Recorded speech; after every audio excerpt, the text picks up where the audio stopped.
They made a mistake, but I think it's a horrible thing. ფიქრობ ეს საშინელებაა. მითხრეს რომ ეს შეცდომა იყო. ეს ომი უაღრესად შემაძრწუნებელია. მისი დაწყება ძალაუფლების ბოროტად გამოყენებაა. ეს ქვეყანა არასდროს დაუშვებდა ამ ომს, მე რომ პრეზიდენტი ვყოფილიყავი. ეს ომი სირცხვილია. მილიონობით ადამიანი, რომლებიც დღეს ცოცხლები უნდა ყოფილიყვნენ, ახლა დახოცილია. ინგრევა ქალაქები უკრაინის მასშტაბით.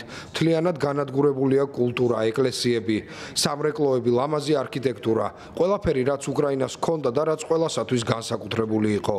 ახლა ქვეყანა ნაფლეთებად აქცეული, მაგრამ ყველაზე მთავარი ისაა, რომ მილიონობით ადამიანი გარდაიცვალა.